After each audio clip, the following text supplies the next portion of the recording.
If you want to make the most of your moments when your teams come together, be that an offsite, be that a team meeting, there are three things that you need to focus on: intention, implementation, and interaction.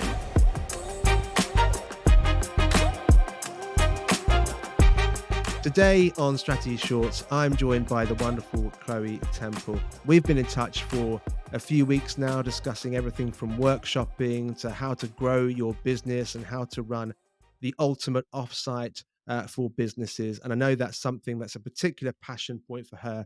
So, Chloe, why don't you introduce yourself and tell us a little bit more about your business endeavors with Pop and the ultimate offsite? Yeah, absolutely. Thank you so much for the invite. It's lovely to be here. Yes, I'm Chloe, and founded Pop maybe 2, 3 years ago now, and an offshoot of that is the ultimate offsite.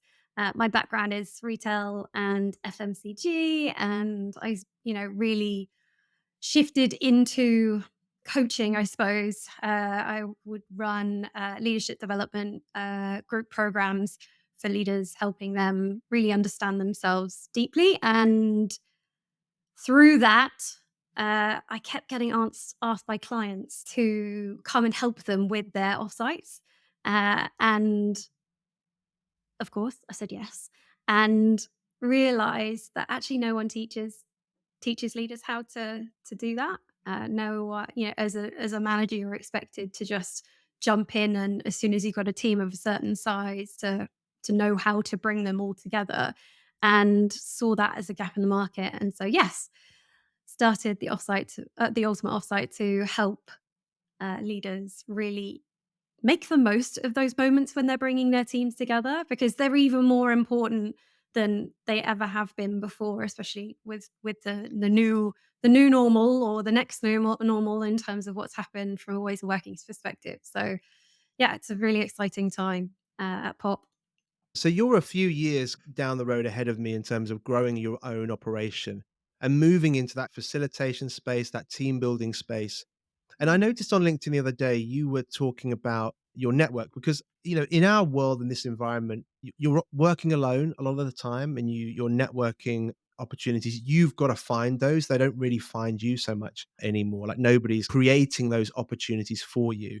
And I wondered if you could just talk us through that post and the networking that you've really committed yourself to in recent years and how it's helped you. Yeah.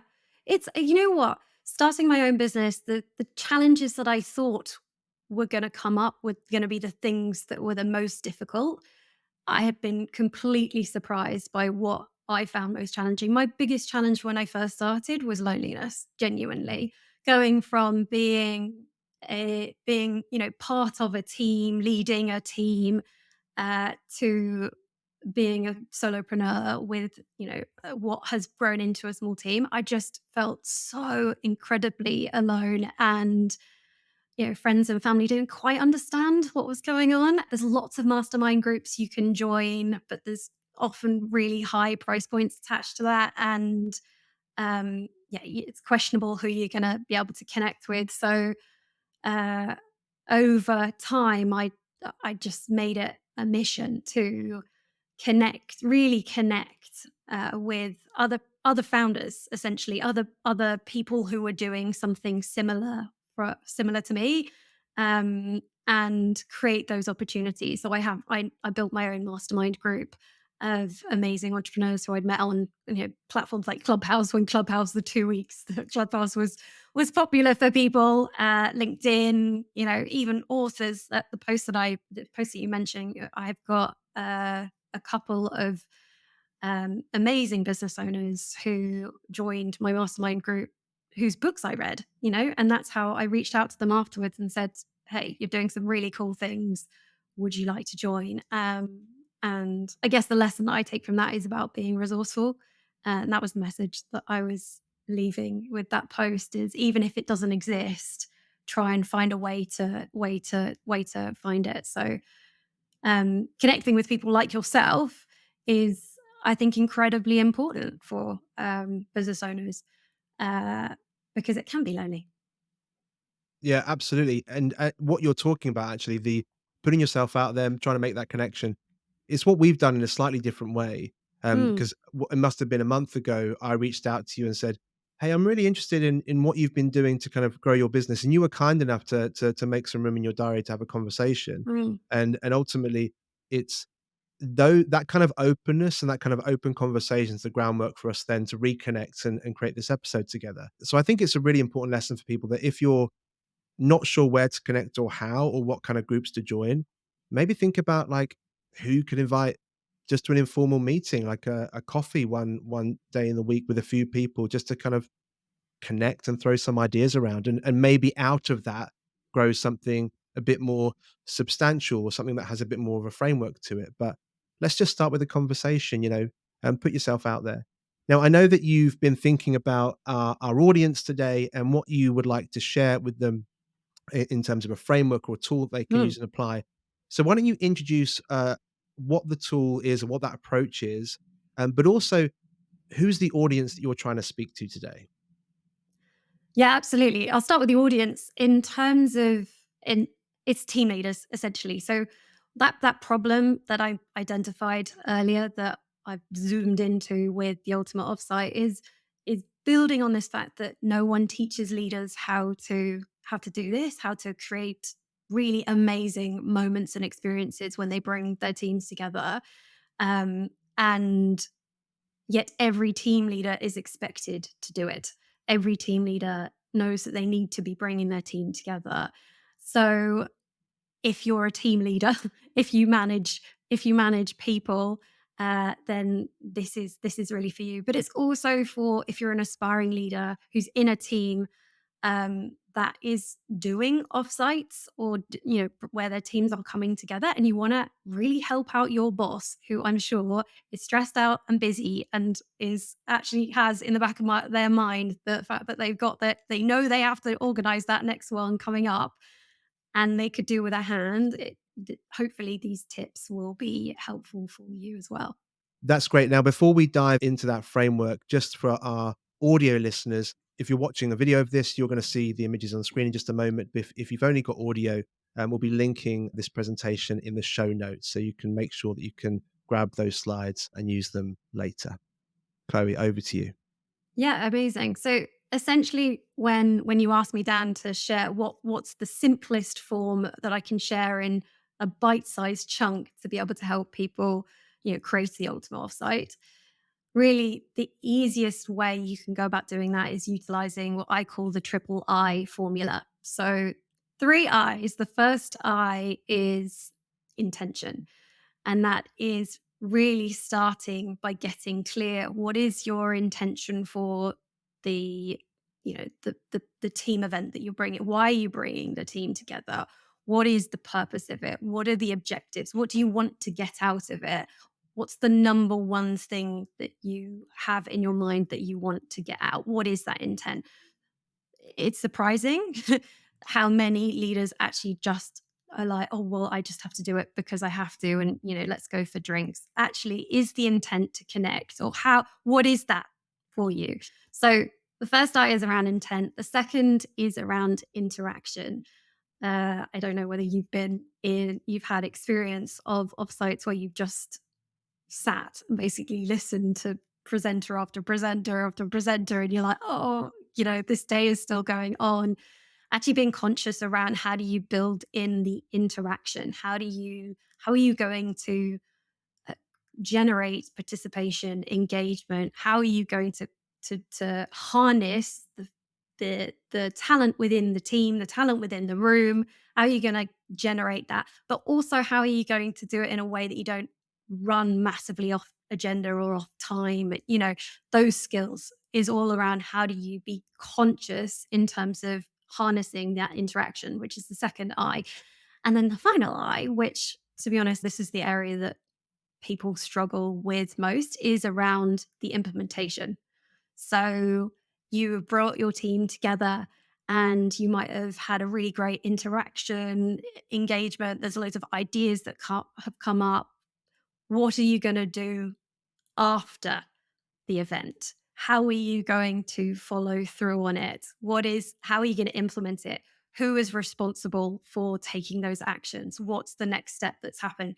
So that it's not just a fun experience, It's in the action where change happens. It's in the implementation. And how are you going to measure the success of what you're doing and bringing it together and being conscious of that? So, those are the three I's for the ultimate offsite. And obviously, there's lots more that you could go into on each of those three. But I found it incredibly helpful for leaders to just be conscious on those three and make sure that you've got a plan for how you're gonna how are you go what do you want? What is it the intent for? What's your objectives for the whole session? How are you going to involve the team within it? How are you going to generate the interaction there? And what are you going to do differently? How are you going to implement afterwards?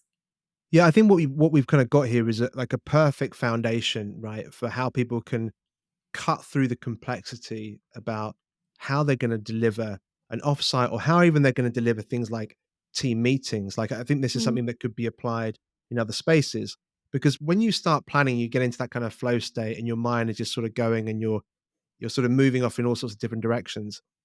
It can really feel like you're making loads of progress. And then when you go to deliver it, you're like, oh, I didn't really work how I intended. And mm, actually, it's because you might have overlooked that having a framework and satisfying those 3 key buckets of intention, interaction, and implementation, like, those are the 3 things that people need to experience in a team meeting, in a workshop, in an offsite. So I think this feels like something that can be applied in lots of different settings. And as you're planning something, keep returning to those 3 buckets and asking yourself, does this thing I've just planned, does it actually satisfy one of those central criteria, right? So I think that's a really interesting framework for people to think about. And what are your thoughts on how this could be applied in other settings? Like, are you we sort of on the same page? Do you think, yeah, this is something that actually, if you're a leader, keep coming back to this framework, no matter the setting. If it involves other people, keep coming back to this framework. 100%, 100%. The use cases are there's so many different use cases for the formula, and it's so simple. Like, it's simple. The intention behind it was to be as simple as possible. So you're like, oh right, where am I? And I'd invite anyone who's listening, to reflect on a past offsite or even team meeting that you've been to, or you've run or hosted, and rate yourself out of 10 on each of those three I's, or really to reflect on how you show up in those. Which of those three I's for you is the biggest one to work on, so that you can be intentional about going and shifting that? Is it implementation, as an example? Is it the interaction and making sure that voices are heard, and everyone feels engaged within what the process of what's going on? Or is it that everything's going, is it a lack of clear objectives or intent? That I think is really interesting, using it as an audit tool in a way to score Mm, yourself or to think through, let's take last year's offsite, or let's take even things like, let's take last week's team meeting and just think of it through this new lens. Like, did we satisfy these three buckets, these three criteria that are going to launch us into better meetings and better team building events in the future? Now, you mentioned that implementation is one of the areas that people really lose focus and they struggle to execute against. So that might be kind of like the number one place that you want people to start from when they finish watching or listening to this episode. But if people were going to take one thing and implement one thing today, take action in one area today, where do you think people should start with this framework if they were going to really take action right now? yeah, for me, it's around the intent. Like, really, really getting clear on which of these three is the one that you need to focus on most, and creating an intention around that, so you can make small improvements. We'll know that just that 1% improvement every single time can make an astronomically different outcome overall. It doesn't have to be about focusing on all three. However, particularly if you're talking about in a team meeting context. However, if you are going to the effort of bringing your team together, then the more you can do around being intentional, the better. So it's intentionality is probably, I would say, my key takeaway. Chloe, that'll about do us for time for today's episode. But thank you so much for joining me. Really, really interesting, simple, and applicable. And I encourage anyone listening or watching to go and give that framework some thought. Try it, apply it to your next meeting, but give it a go. But Chloe, thank you so much for making some time for the show. And let's speak again soon.